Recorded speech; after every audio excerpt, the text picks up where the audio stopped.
Okay, let me just start with saying that this movie, Flatliners, got a 0% on Rotten Tomatoes.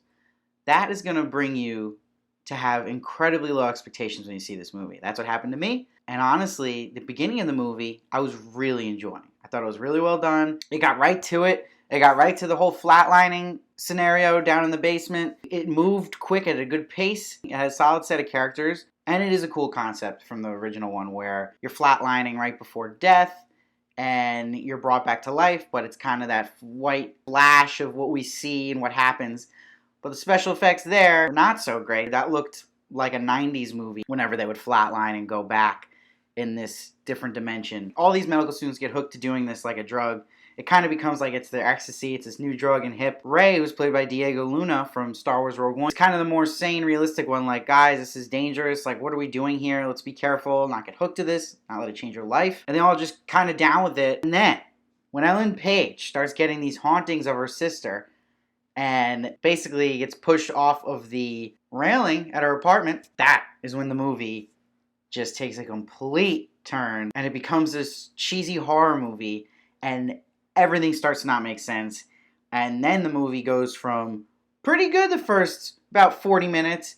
And then the last hour was atrocious. So I wouldn't say this movie is a 0 or as bad as Rotten Tomatoes is saying.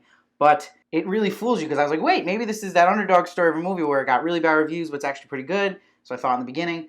But no.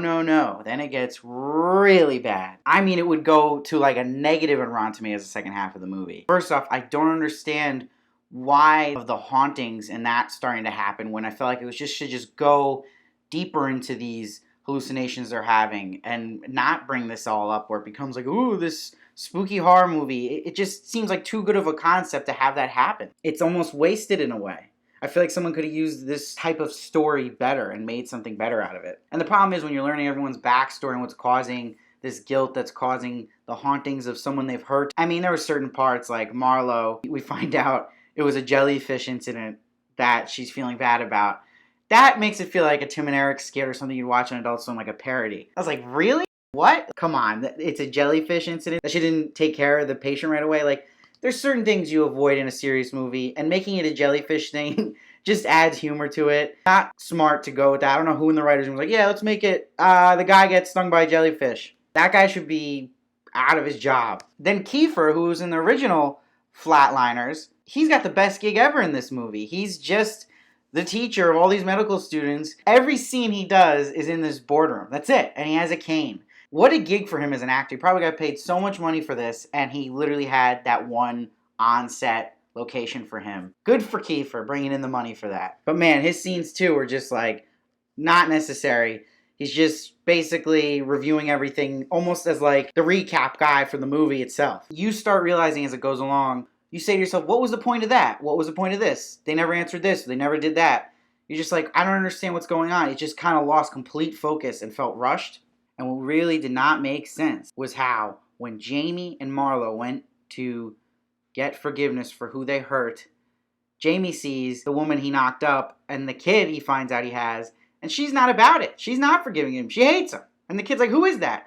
And then when we see Jamie to end the movie, his storyline was, yeah, I'm going to be a good dad and I'm going to be living near them. And it's like, how did it go from that? Like, they hate you. You weren't in their life and now everything's all happy and yay, Jamie's back. That made no sense. We didn't even see how that resolved. And then Marlo, that was just too much with her being in the second dimension afterlife, and she's asking the jellyfish man for forgiveness, and he just kind of grabs her. There really wasn't any forgiveness. So again, what is this resolving? It would make them more mad and go more crazy, I think. But no, they were just like, yeah.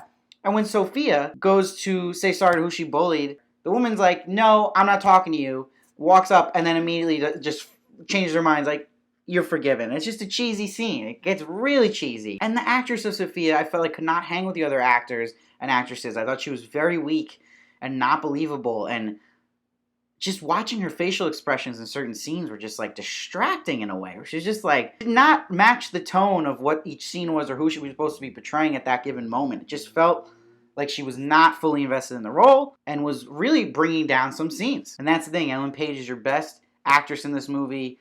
your lead, and that's such a mistake. When you kill that character that early in a movie, it can really hurt a movie. And right when she kicks the bucket, Ellen Page's movie kicks the bucket. So that has to correlate in a way too. Maybe that's a miscast. Maybe Ellen Page shouldn't have played that character. Maybe a lower level actress should have had her role, and Ellen Page has the role that finishes out. Maybe Marlowe's role. What really frustrated me is Ray was the most likable character, and we don't find out anything about his character. I wanted to know if there was a twist that maybe he did something bad. Why was he so reluctant to using the flatlining?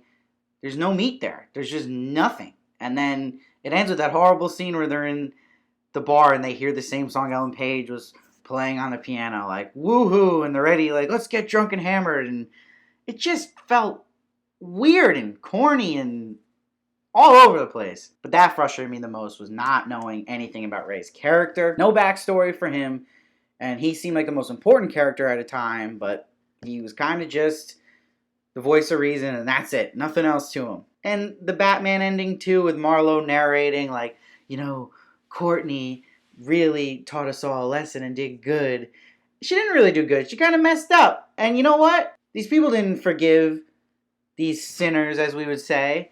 And in the end, they throw out Courtney's laptop into the ocean, and they're all agreeing to cover up the whole flatlining thing. Well, that's no justice to Ellen Page's character or her family.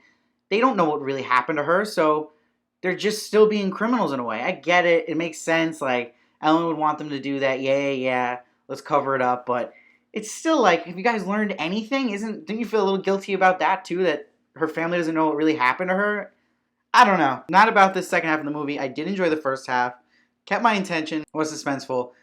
I wish it didn't take such a corny horror turn on it. I wouldn't give this a 0 like Rotten Tomatoes has, but I would give it a 4, which is super low.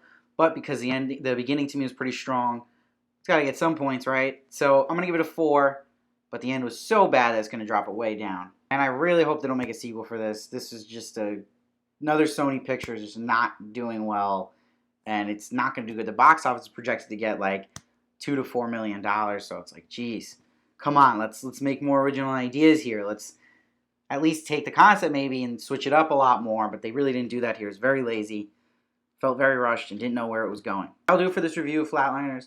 Please subscribe. Follow me at SteveVarley1 on Twitter and Instagram as well for more. I do movie reviews, TV reviews, trailer reactions, celebrity interviews. Please keep coming back and comment below with your thoughts on the movie. I respond to everybody. Let me know what you thought. If you agree with me, disagree with me, anything you want to say, let it out here. I really appreciate any engagement. Keep coming back.